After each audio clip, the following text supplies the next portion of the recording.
Got that all over with and done with, so now I'm back. Let's start this video here. Talk about tools. So come over, let's go on the table here.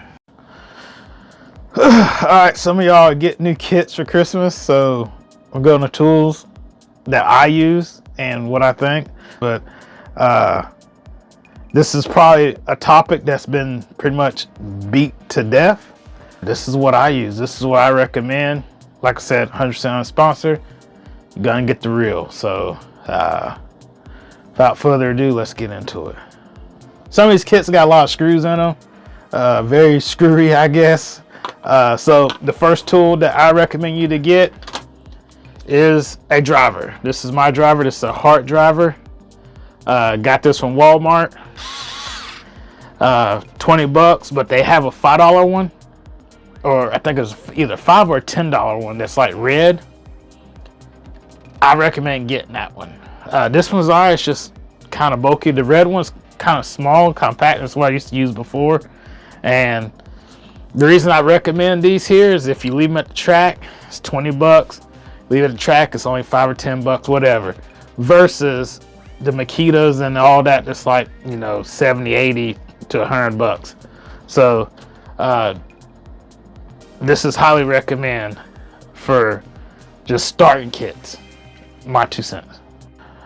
All right, to go into the drivers, I recommend these little, I guess they're called speed bits, I guess, Allen speed bits. But yeah, they go into any driver and interchangeable. The ones I recommend are the Assault RC. This is 2.0, or no, this is 2.5, and this is a 2.0. These are ones I recommend, and they're not that expensive. You know, I've had some of the expensive ones, expensive drivers, and once they wear out, you just like still holding on. Well, I know I was, and then you start stripping screw heads out. So yeah, beachrc.com, and go to the Assault section, Assault RC, and find these drivers. These are the ones I highly recommend for starting a kit, and they lifesaver. All right, before going out and buying like expensive nut drivers and whatnot, I use the one that comes in the kit, little 4-way, 5-way, whatever thing. This will get you through the kit, get you through your build. But you know, once you get tired of using this here, I recommend the MIP deep sockets. So that means you can have a long screw and the nut can go through. Yeah, the ones that I've had before wasn't deep sockets, and they stopped like when you was trying to put a nut on. When you use these here, it doesn't. So I bought cheap sockets, and I kind of regret buying the cheap sockets. So use this here, save your money until you get to these here. This is an MIP 7.0 and MIP 5.5 is what I recommend. All right, next tool is you want to get an MIP driver. This is the, I think it's the 2.0. I think I have a 2.5, but I'm not sure. But these are worth their weight in gold when building a kit. I mean, you can't spin everything with electric drivers, so just to give you a better feel for when you finally get it down almost to the end, you can really torque it down. So next investment, highly recommend MIP. All right, when it comes to setting camber and steering and toe in, toe out, whatnot, I just use the tools that come with the kit. The turnbuckle tools that come with the kit. Gets the job done, simple. Usually you'll come across a lot of these. All right, next tool that's important is shock pliers. Before you even build a kit, you need to get some of these here. This here is for, you know, you put your shock shafts in there and tighten your eyelets down. And I recommend this kind here because it has the little press here that can press the little balls that have to go into the eyelet. It can press them in, but also it can press them out. So don't try to use needle nose to try and press those balls and get you a shock tool like this. I got this one off eBay, and I think it was like maybe $12. Make sure on eBay you click a US seller or whatever country you're in. Click the seller that's located there. Otherwise, if you don't, you could be waiting 3 weeks to a month to get these. So, but yeah, that's what I recommend. Needle nose pliers, man. This is here. Like when I got an RC back in like 90, 91, first tool I bought, I went to Radio Shack and got needle nose pliers. Worked at Weight and Gold. You can go to Walmart and get these for like $2, $3, and you're golden. Another tool is pinion drivers. MIP makes some. I've had this pinion driver here since '93, and it's still going strong. Put pinion set screws in, or set screws in general through the whole kit. So get you some of these. Don't spend an arm and leg. You can splurge on these and get like a cheap one from eBay or something like that. But yeah, it's just for set screws and pinion gears. All right, little flathead screwdriver. Put that in your box.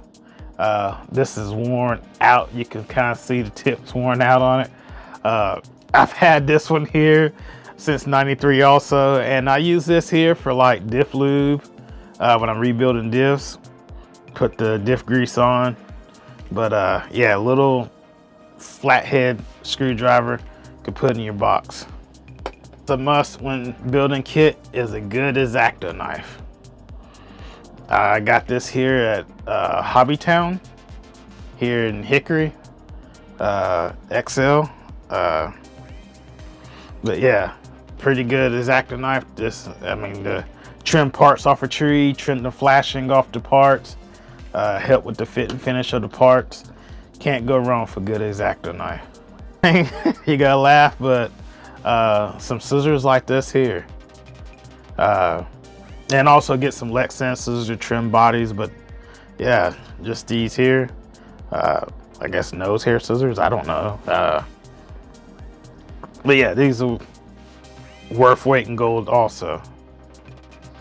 All right, here's something they supply usually in the kits and all kits, but if they don't, you need to go out and get you some of the blue Loctite and use it on your car, not the red. Well, the red use red Loctite in 8 scale, but on 10 scale, the blue Loctite is what you need. And the instructions, they will give you hints to like put, just a drop of Loctite on the beginning threads.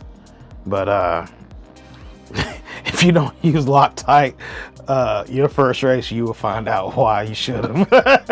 All right, coming up on one of the last tools. This is a Gia height gauge, or rod height gauge,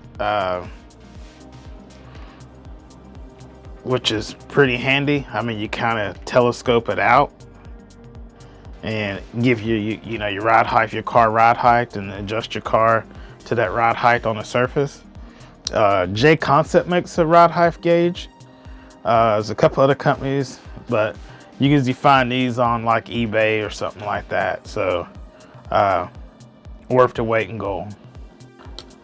All right, last, you need a camber gauge. This is my camber gauge. I've got this camber gauge back in the 90s. I've had this since 93 also. So you need a good camber gauge. This is an RPM camber gauge, but I don't know if J Concept makes a camber gauge or not. I mean, they probably do, but you can go on eBay, you can go on Beach Hobbies or whatever and get your camera gauge, and it will set up your camera from positive to negative and stuff like that.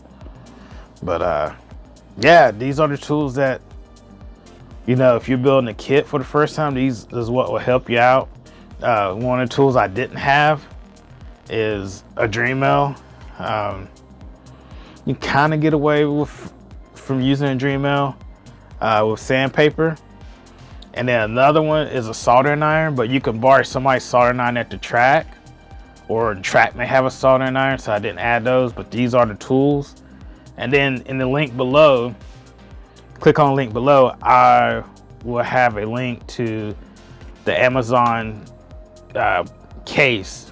Well, it's a tool case that everybody uses, I use. And I have an Amazon link to it. So you can go straight to Amazon, order your tool case, get your tools and stuff set up, and have you in the pits looking factory. If you liked the video, if you like what you see, if it was helpful at all, like and subscribe, hit the thumbs up button, hit the notification button. Check out my merch, Race Until I Die, link in the description.